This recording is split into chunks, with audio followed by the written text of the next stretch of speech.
Hello, readers. Welcome to Book Launch, the best thing to happen to Tuesday since tacos. Tonight, we are celebrating the launch of Madness of People, Book 2 in the Soul Survivors series by Shelley Campbell and Megan King.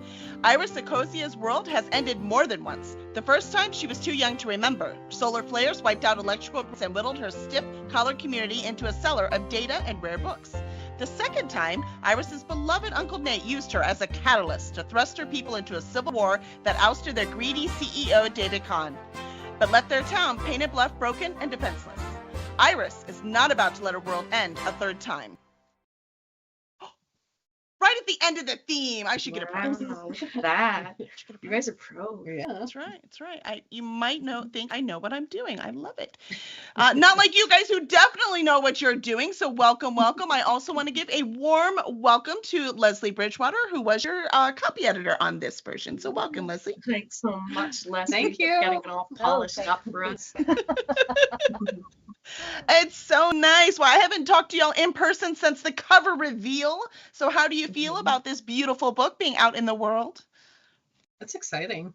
Yeah, it's super cool to see it out there. They look good as a pair. They do. I've been noticing that today. Mm-hmm. Yeah, they're really pretty. We're going to Fan Expo Dallas this weekend, and they're going to be sitting on the table looking all good. So I can't wait. So this is a YA post-apocalyptic, and this is book 2 in Soul Survivors. So give us a little bit about this novel. Now, this is a hard part. I will tell everyone this is a part 2, so we will try hard not to spoil book 1, but you can at least know the main character and her love interest do survive. So because here they are in book 2 on a new grand adventure. So what's in store for them in this novel? A lot of hard things. You always got to make the stakes higher and make things tougher for them. So if you read book 1 at all, or even if you didn't, as tough as it got in book 1, it's going to get tougher in different ways in book 2, because you have to make things a little harder for them as you go. So yeah, they get to see a bit wider world than they did in book 1. Mm-hmm. Book 1 was kind of more contained into the area where they lived, and they're traveling a lot in this one. So they see some of the wider world. They get to discover that some of what they were believed in or led to believe is not necessarily true about the outside world around them, that there's some different things going on in some different societies, very different to what they're used to. So they get to experience some different cultures and what the post-apocalyptic world looked like if they were in a setting different than theirs, how other settlements handled the end of the world due to solar flares. And it's not necessarily how they handled it. No. Yeah, no one. Yeah, theirs was very unique, the way they chose to handle it, which was not handle it.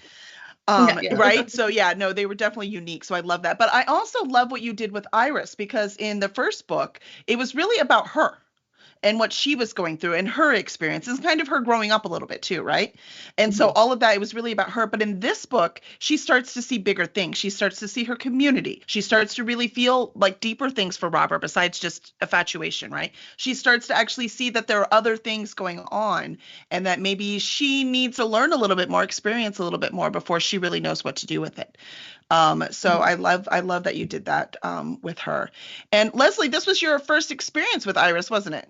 Yes. Yeah. It was excellent. It was one of those books where you kind of go, oh, shoot, I'm supposed to be working. I have to go back and go, when you get drawn into the story. And that's great because you have so many really great characters. Iris was, I totally see her age and how they handle things. I mean, as an older person, you get irritated because that's not, it's like, but that's so her, right? And the other character, it's like you have your good. You can guess they're going to be good. You can guess they're going to be bad. But you have a couple people who walk the line that I was kind of like, okay, which way are they going to fall? Which is really great. That kind of keeps you on the edge of your seat a little bit. And guessing. Those are all fun characters. Yeah. Ben, he's a good one. Yeah. Oh, yeah. Quite like Ben, I must say. But so Ben, so tell us, who is Ben and why is he important in this book?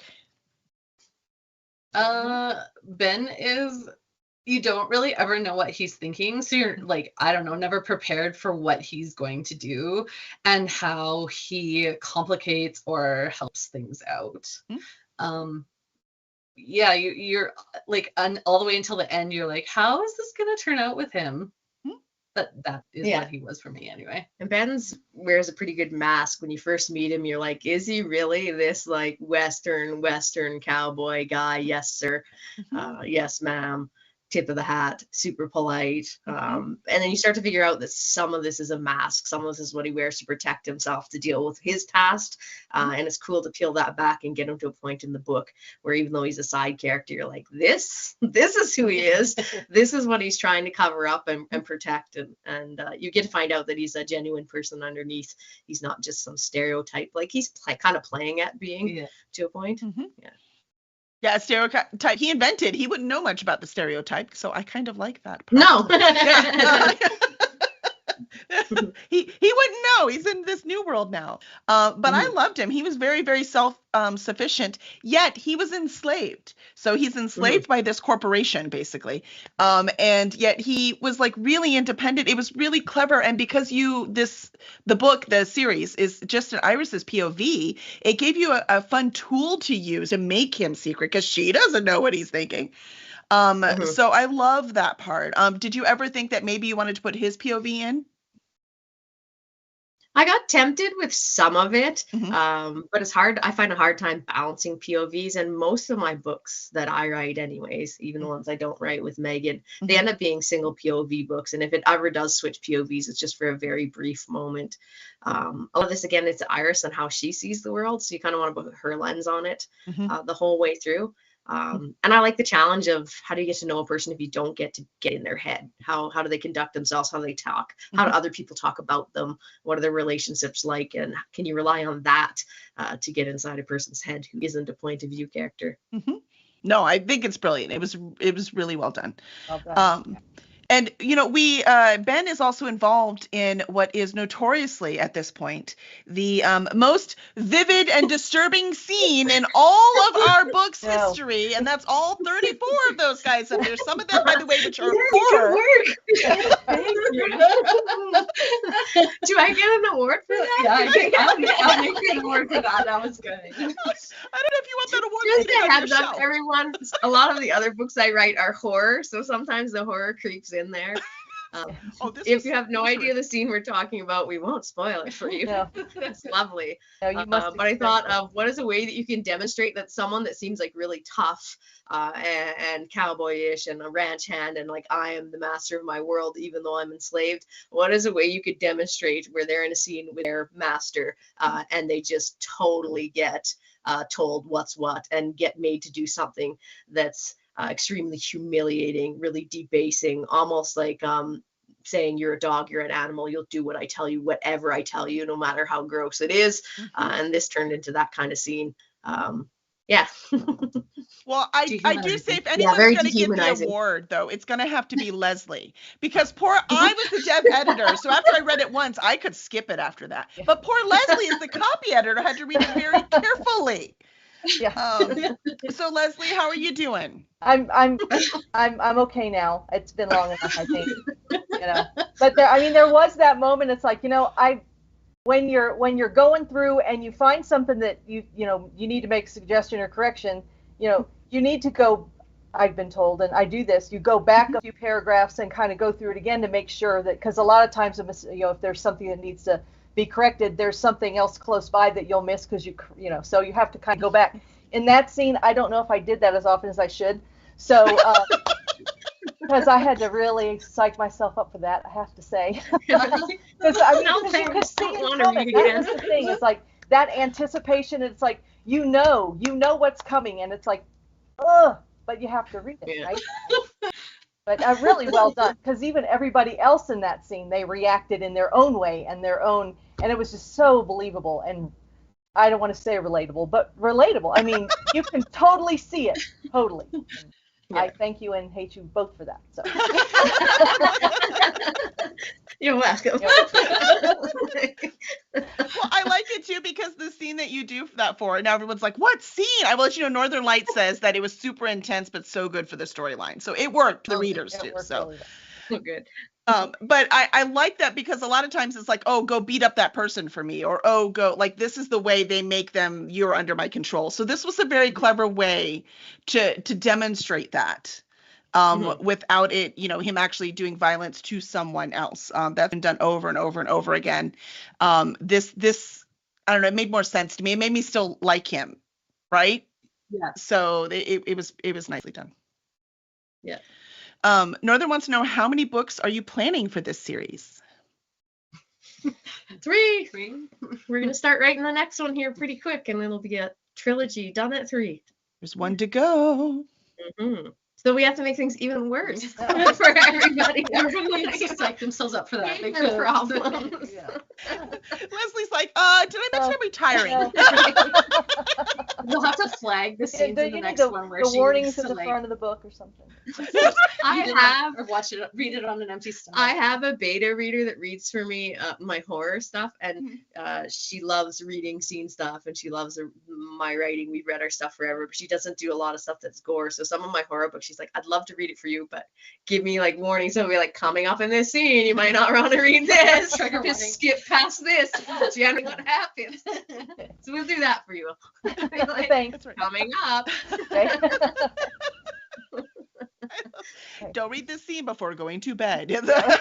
Rate ourselves. Read the scene on an empty stomach. That's right. That would be the warning for this one. Don't do it. Yeah. No, I love it. So we talked about Ben a little bit, and Iris and Robert. So Robert in the first one was more like a tool to give Iris something to do, but Robert has his own storyline in this one. So I like that you fleshed him out. Can you tell us what do you like about Robert? Like, why do you like to challenge him so? Like, why did he fall for Iris, the poor guy? I mean, come on. Robert is kind of funny to me because, like, I like Robert. I like them together very much. But in this book, he kind of gave me the ick. He's trying to find his way now too. Yeah, he was. And Iris was like trying so hard to just get through the day, and it was hard for her because I think it was hard for her because he was trying desperately to connect with her, and she couldn't deal with that, and he couldn't deal with that, and by the end of it, I felt much better about Robert. So at the beginning I was like, oh, this is a lot for me. But yeah, Robert's good. No, I like it. I mean, it's hard. Look, man, the ADHD brain, not so easy to deal with. So, and Robert wanted to save someone, right? But Iris doesn't need saving. Yeah. And I think actually I probably feel that way about Robert because I am so understanding of Iris's brain. So I like put myself in her shoes and can feel the way that she feels about Robert. So no, it's good. I like the way it moved through the story. Yeah. But for a record, you have Ben, right? So this could have been this big love triangle thing, and you didn't do that. So I say congratulations, because that is so overdone and not exactly the way the world works. So I was happy about that. Did you expect it to go that way when you read it, Leslie? No, I didn't. Yeah, there was a lot. I just kind of went with the story because I wasn't sure. I hadn't really read anything by you all before, and and as the story went, it's kind of fun for me to go, well, okay, if I think I have it pegged or not, or but I really enjoyed Iris because she was just so herself. I mean, she was so herself, right? I mean, it's like, and there's some things you just can't help, and that was really well done. I thought just how she handles things and how when you're shutting down, you are shutting down. There is nothing that you can do to help yourself with that, and it's, she learns and she, to handle, and I mean, some of the things you brought in were really interesting, but so tastefully done, and it just kind of, what am I trying to say? I mean, you just hit the subject and you took care of it, but it was just like such a part of the story and such a part of who the people were that it just, nothing seemed out of place, especially in this post-apocalyptic world where, you're fighting for everything and all these societies and all these things that people are doing. There was subtleness to it, and I really kind of like that. So. Oh, cool. Thank you. Yeah, it was really nice. And so let's talk about Vinny. So I love, again, it's just like the first book, right? First book, we're really getting to know Iris. And in this one, we're really getting to know the people Iris loves. And so Vinny was much more important. And his partner, why can't I remember his name? Mark. Mark, thank you. So, Vinny and Mark, so we got to see a bit of their relationship because it's complicated. And I'm wondering, because Vinny, for those who don't know, this is not a secret. It's right away in the first book. Vinny is paralyzed. So he lives in this world where being paralyzed is even more dangerous. You know, we don't have the modern technology we have now. So he has a motorcycle, and he actually goes out on trips, to go do things and stuff, right? He's what's his title?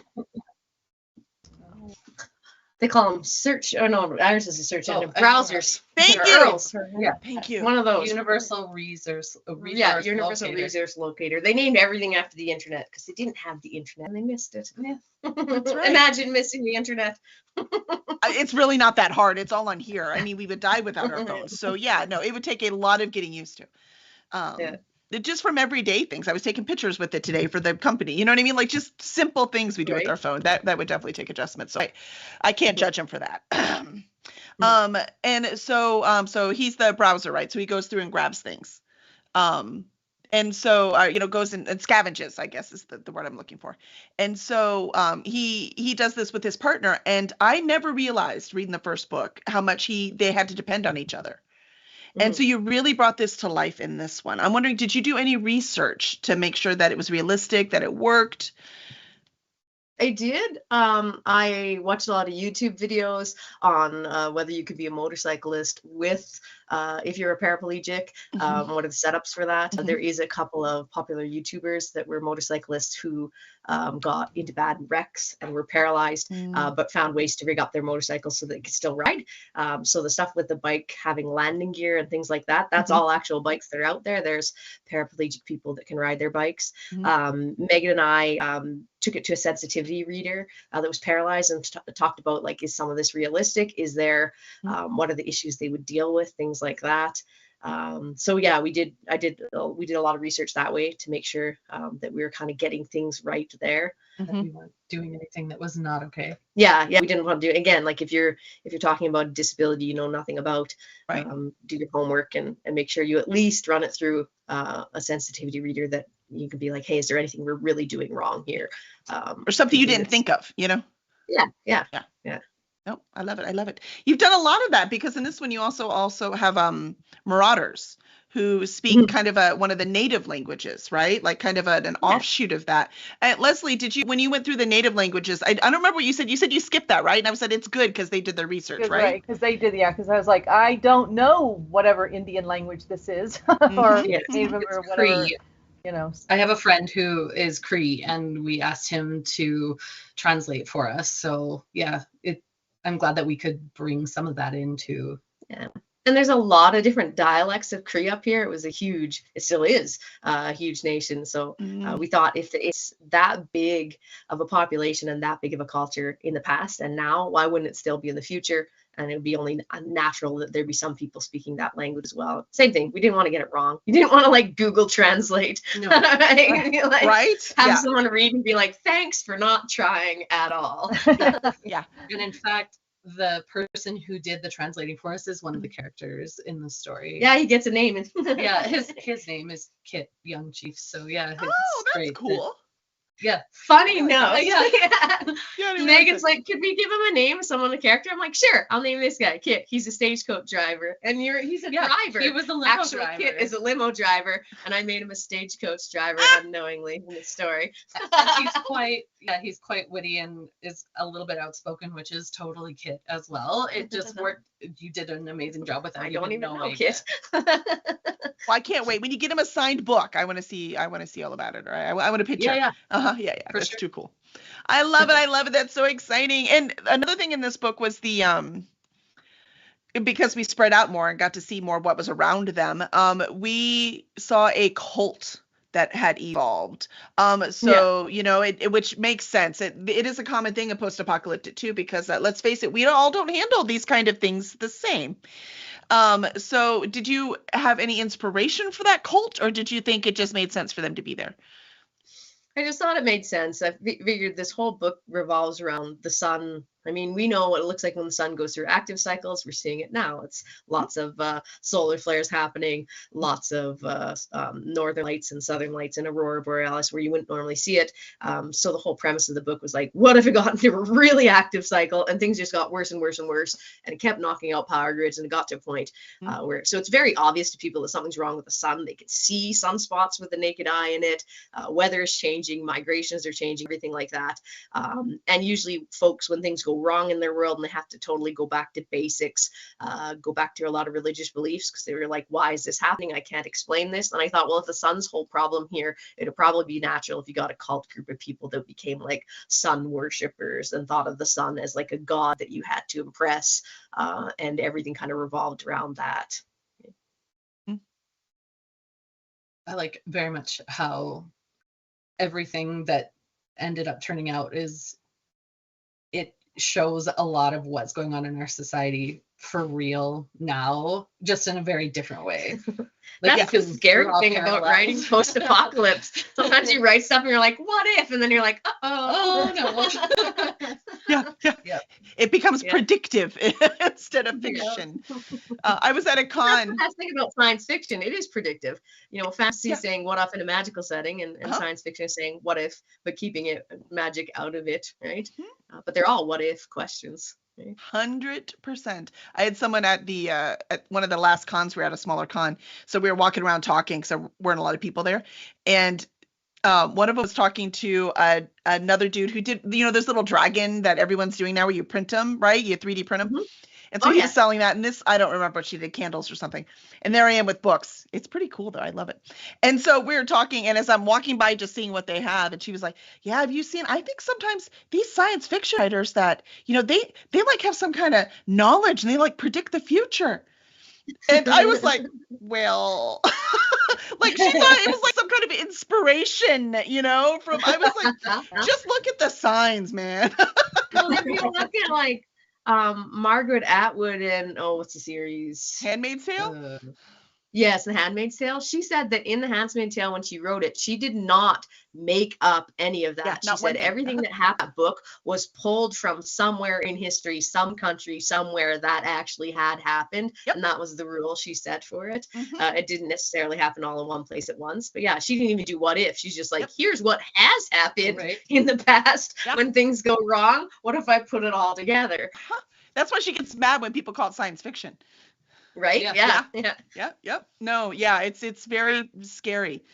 Especially when someone tells you that can't possibly happen. We're like, oh, but it did. Yeah. And it's happening some places right now, right? Yep. Yeah, it's scary. Yep. I just want you to know I need to enunciate better, because Jen Bear said, oh, cults, as in C-U-L. She thought I was talking about cults, like C-O-L-T. That would have been nicer. Yeah. This cult's not as nice as cults. Yeah, a little bit weird. But there are horses in this book, and you did a great job. There are, yes. Yeah. So I have a fit when horses are done wrong, and y'all did great. I don't know if I commented hardly at all. I think I had one thing one time, and that was it. I don't know anything about horses. You did a really good job of that. As a child, I had really nice people that let me ride their horses. That's as far as the extent of my knowledge goes. Oh, well, I mean, that's all you need for a book, though, right? I mean, we're not like getting on and competing for a living or something, right? So it makes sense to me. Did the horses not die in this one? Yeah, we're having a problem with our company right now. People keep killing horses, and no, we don't kill any horses. Shelly's like, we did not. I can't deal with that. We kill some people. Yeah, we don't kill them. Characters do. Yes, we just made them kill people. That was an enjoyable scene for me. I love it. It's very exciting. So Leslie, after reading this, and you know, experience them for the first time, who do you think would be a big fan of this series? Like, what kind of reader? Goodness, I mean, anybody who your YA, your science fiction, fantasy, the whole. God, that's such a bad question for me, because I'm not good at that. I like all books, so.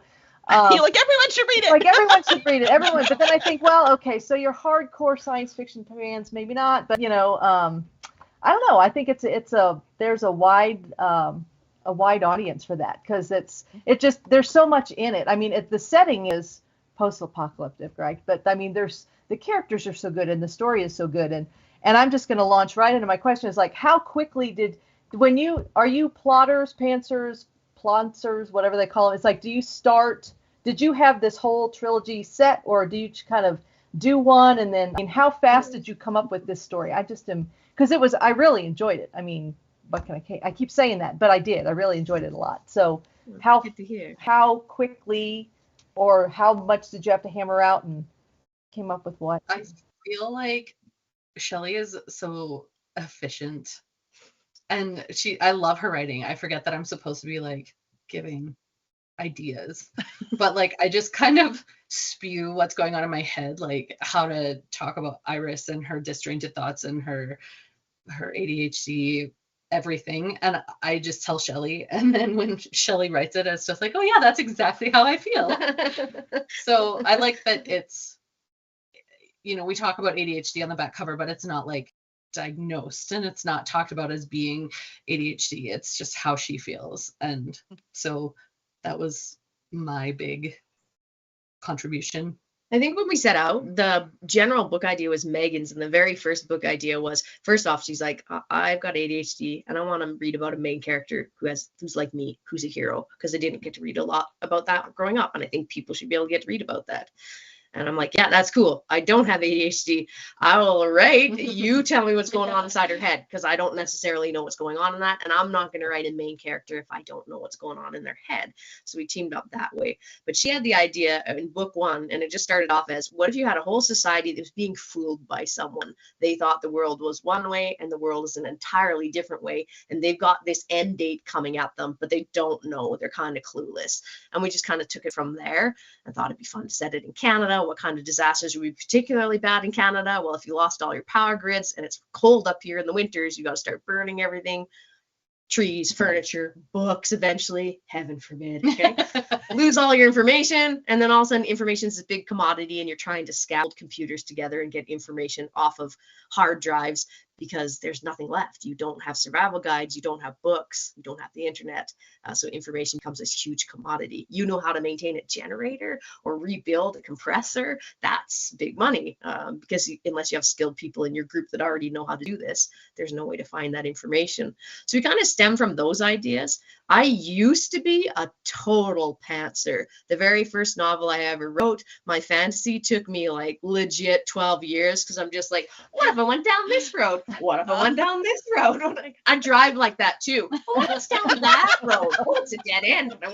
And so I find that if I just totally pants now, it takes way too long, and I have to I rewrote that book 4 or 5 times, condensed it, changed it. Like, I end up having to do way too much work if I pants. Now what I try and do is just get an outline. It'd be like a cross between the two, right? Planting. I get a general outline together, just like a sentence or two of like, this is my main midpoint, things are getting bad, climax, this is generally what I want to happen in between, and then pants the chapters. Be like, I need this to happen by the end of the scene, let's go. And sometimes it goes in a different direction and I have to adjust the outline as I go, but I have just a general vague roadmap that I mostly follow.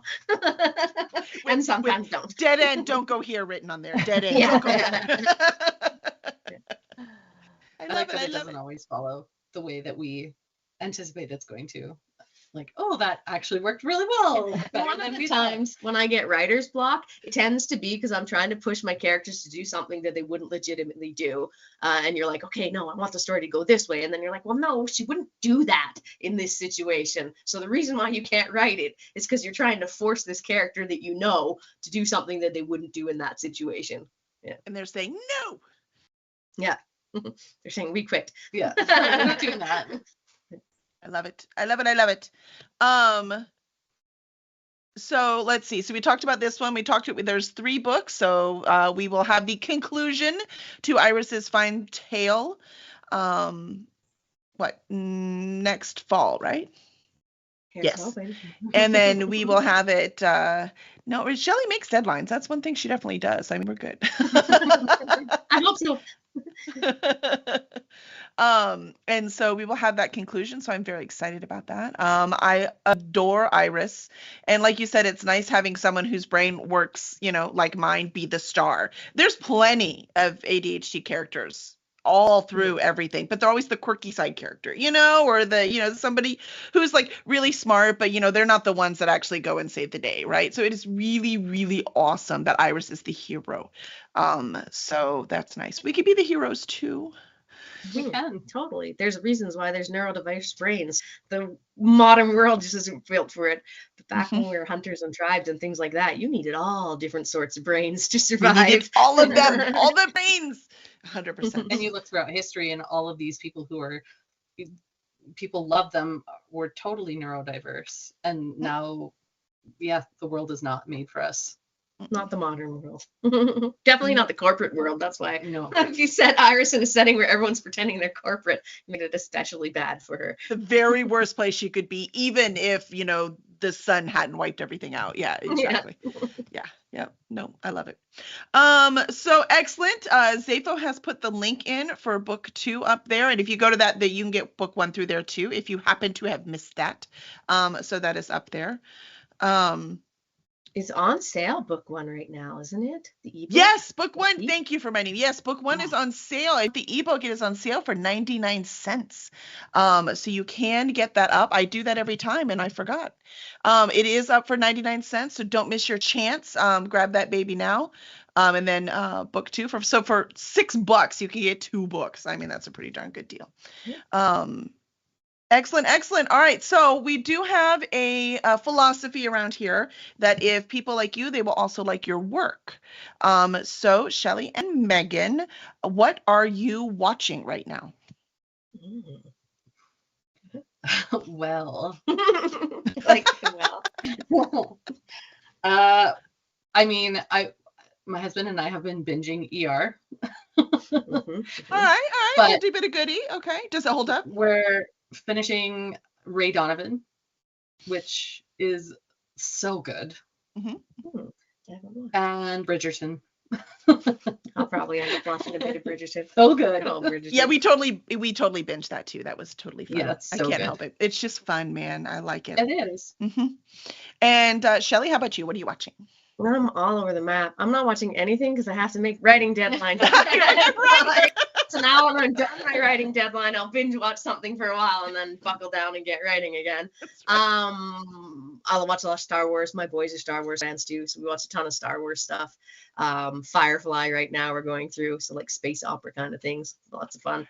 But like all over the map. Bit of horror, bit of Bridgerton, just kind of everywhere. One of the ones we liked a while ago that we watched on Netflix was Dark, with like the German in the subtitles. That one was really cool. Yeah. Stranger Things, that was fun when it came out. Actually, when Stranger Things came out, I had just published Golf. Like it was at the publisher, but not out yet. And I'm watching Stranger Things. I'm like, this is cool. And my husband are like, look, this is kind of like what I was doing in my book. And the more we watched it, I'm like, oh no, everybody's going to think that I copied it. And I was like, it was done and at the publishers before then. But yeah, I do a lot of different watching, but I don't watch a lot of TV when I'm writing. I do tons of reading and yeah, don't sit down and watch too much. My neurodivergent brain, I crochet while we have TV on, and I'll look up every couple of seconds. Right, me too. And then I'll like go back down. And in fact, last night we started watching the final season of Ray Donovan, and I was like, I don't remember any of this. My husband's like, what the hell? That's because I didn't watch it. I just listened to it. Right. That's why I can't watch ones that have subtitles. No. I'm like, no, I need to hear because I'm down here. I know, right? Yeah. 100%. Same.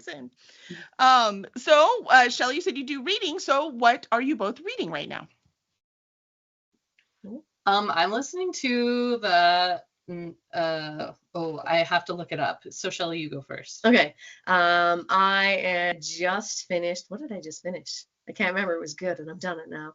I'm into Martha Wells Murder Box series. Oh my gosh, I love that series. So good. Again, kind of neurodiverse, but a robot, right? I'm into, right now I'm reading an indie book. It was in the same competition as one of my books was. It's called Spiffbo. I can't even remember what it stands for, but it's all self-published stuff. It's run by Mark Lawrence. He's huge in the self-published world, and he does a contest every year where he gets 300 bloggers, and they all read 10 books, and they pick their best 10. 10, and things go through a final round. And when they get to the end of the year, they have one winner.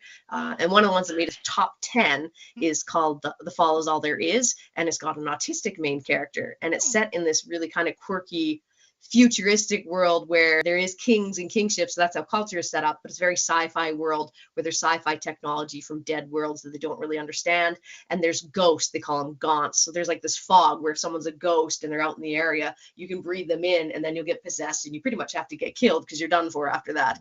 So they're riding around on all these like half biological, half mech horses with gas masks on. And the main character with autism is a set of quadruplets in a royal family, and all of them vying for the throne. He doesn't want anything to do with the throne. He's like, he gets really hung up in the family dynamics, and him struggling to deal with like autism in a world where there's a court and you're expected to act a certain way, and that's not the way he normally acts. So that one, I just got into it, but it's a really fun read. That sounds fascinating. That's why we need more indie published, so we get more voices. Yeah.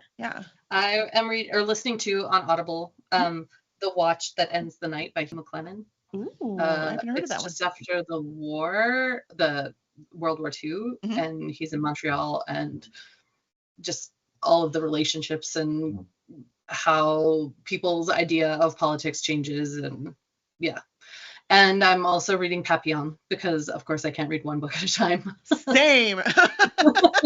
I do lots of audiobooks too. I got a big drive. Okay. I'm on audiobook. I think I'm listening to right now. Anne Leckie's Ancillary Justice.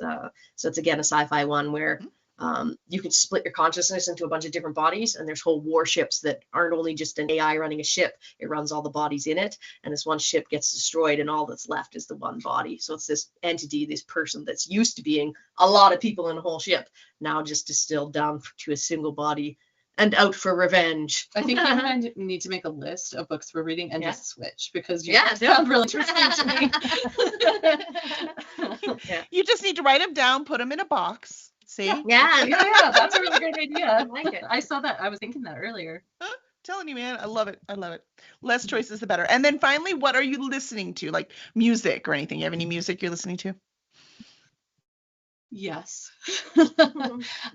Music. I love the Tragically Hip so much, and Arkells, and I'm really into the Beaches right now, but also into a lot of love songs. I have a playlist that I'm listening to a lot. Nice. Like oldies, like getting married. I am getting married soon. That's why. Yeah, I have a playlist that I'm listening to. Yeah. Romantic. Aww. I'm too old for that nonsense. And how about you, Shelley?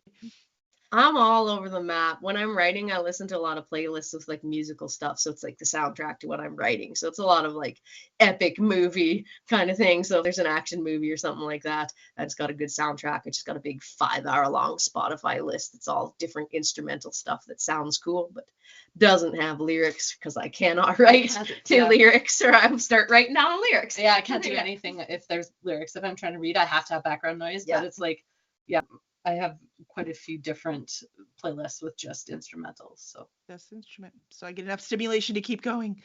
I love it. I love it. And Miss Leslie, after doing such an awesome job on this book, I know you also do freelance copy editing. Do you do freelance developmental editing yet? Yes, I have done some. Yes. Okay. So if people are like, we really need this editor, she is wonderful. So where can fans find you if they're looking for an editor? My email is editingbylrb@gmail.com. I love it. I love it. So sign up. Leslie is fabulous. She will be working with us more in the future as well. So get used to her gorgeous face. And Shelley and Megan, where can people find you and your work? I like to hide, so you can't really find me. Good luck. Yeah. Everything I have is private, and I'm not online very often because I don't. So because this is not like your official career path, right? This is just something that you and Shelley did together, right? Yes. Right. But Shelley, this is something that you are really pursuing. So where can people find you? All over the place. I'm on TikTok, I'm on Blue Sky, I'm on Threads and Instagram, and pretty much any social media there is other than maybe like LinkedIn. You can find me there. But you can find me on LinkedIn. Yeah. Oh, see, she's like, I'm there. I'm there. I didn't really plan out when I started this, and I started different accounts at different times, so that my name is not the same. My tags aren't the same on all of them. Shelley. But the best way to find me, if you want to find all of those social media links, is if you go to my website, which is shelleycampbell.authorandart.com, and you can find all my social media links there. And I'm around. You should check out our fine art. She's amazing.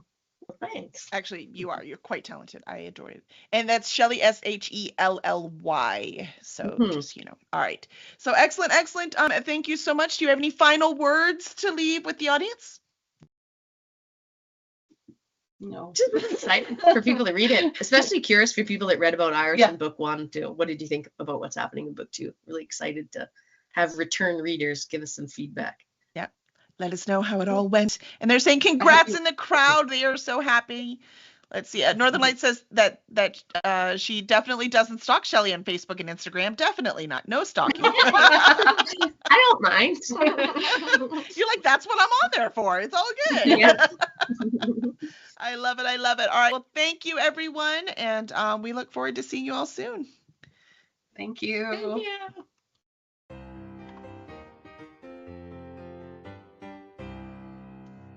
Thank you.